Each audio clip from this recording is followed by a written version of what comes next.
Barrister Tapas সে কি মানের অ্যাডভোকেট ছিল, কি মানের আইনজীবী ছিল, এটা সবাই জানে। কিন্তু ওনার কাছে গেলেই কিন্তু মোটামুটি একটা লাভজনক অবস্থা, যে মামলা মোটামুটি হয়ে যাবে। ওবায়দুল করিম সাহেব কি আপনার অথবা আপনার চেম্বারের ক্লায়েন্ট না? আপনি যখন কঠিন প্রশ্ন করেন তখন লাইনটা চলে যায়, আমি কি এটা বুঝতে পারছি কিনা? আসলে আওয়ামী লীগ বিএনপি যারা না করবে তারা বেশি মামলা ফাইল করতে পারবে না, তাদের কাছে তো ক্লায়েন্টই যাবে না। IPCO brand selects only the best products for our customers. Barrister Tapas সে কি মানের অ্যাডভোকেট ছিল, কি মানের আইনজীবী ছিল, এটা সবাই জানে। কিন্তু ওনার কাছে গেলেই কিন্তু মোটামুটি একটা লাভজনক অবস্থা, যে মামলা মোটামুটি হয়ে যাবে, পেয়ে যাবো আমরা মামলা। কারণ ব্যারিস্টার তাপস যদি দাঁড়ায় তার পক্ষে রায় হবে, এটা কিন্তু ছিল। এখন আবার কি হয়েছে, উল্টে গেছে। এখন হলো খোকন ভাইয়ের আমল। এখন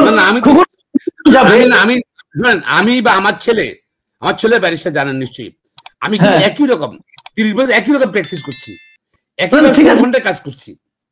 ঠিক আছে, আমি আপনাকে বলি কিছু লোক আচ্ছা ঠিক আছে, এখন হলো খোকন ভাইদের আমল। খোকন ভাই একা না, ওনার ভাইদের কথা বললাম। এখন হলো খোকন ভাইদের আমল। তাদের কাছে যখন কেউ যাবে, যত বড় দাগি আসামি হোক যাবে ওনাদের। আচ্ছা আমি একটা সিম্পল এক্সাম্পল দিয়েই বলি, বেশি দূর যাবো। এই সরকার মনে করেন 10 জন ব্যবসায়ীকে কিন্তু লিপিবদ্ধ করেছে, যে 10 জন ব্যবসায়ী গ্রুপ আর কি, যে 10 জন ব্যবসায়ী গ্রুপ, বসুন্ধরা সহ আরো অনেকে আছে।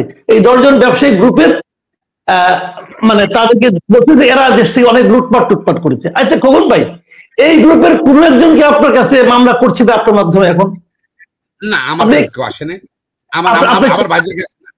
আমার কাছে অ্যাপ্রোচ করে 2-1 আমি কিছু করবো না। আপনার চেম্বার আসে নাই?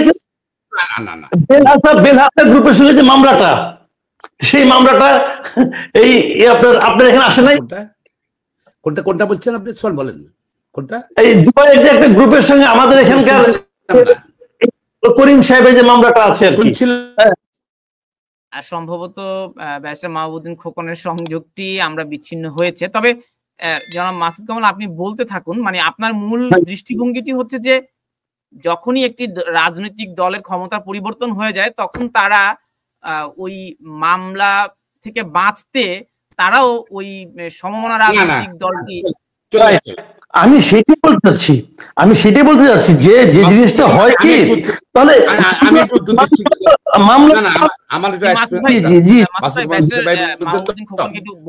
আমি বসুন্ধরা সহ আরো ওবায়দুল করিম সাহেবের সঙ্গে যে বেলহাসা গ্রুপে যে মামলাটা হচ্ছে, ওবায়দুল করিম সাহেব কি আপনার অথবা আপনার চেম্বারের ক্লায়েন্ট না?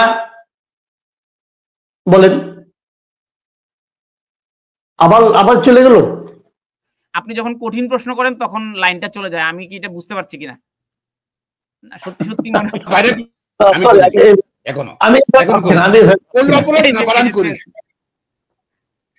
আপনি দাঁড়ান নাই তার পক্ষে? আপনি কি আদালতে তার পক্ষে দাঁড়ান নাই? আমি তো ব্যবসায়ী না, কোনটা বলেন তো? কোন বলেন? আমি বলছি ওবায়দুল করিমের পক্ষে আপনি কোর্টে দাঁড়ান নাই? আমি বুঝতে পারছি না। তবে আমি বলি, আমি মোর কথা বলি, আমি ব্যক্তি আক্রমণ করতে চাই না। আমি বলি আমরা দেখেছি কারো পক্ষে দাঁড়াইনি, কারো লয়ার আমি হইনি এখন। আচ্ছা, না হলে আমি খুশি হইলাম। কারণ আমার কথাটা হলো কি জানেন, আমরা দেখেছি এরকম। ওই যে উনি বলেন না যে আসলে আওয়ামী লীগ বিএনপি যারা না করবে তারা বেশি মামলা ফাইল করতে পারবে না, তাদের কাছে তো ক্লায়েন্টই যাবে না।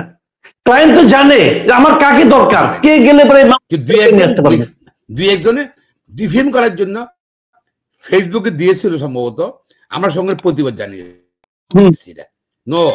আমরা কখনো করিনি, আমরা এগুলো মামলা করিনি। আমাদের তো এমনি আমরা ব্যস্ত থাকি, রিতে ব্যস্ত, কি আমরা ব্যস্ত থাকি, এর বিধি চেম্বার।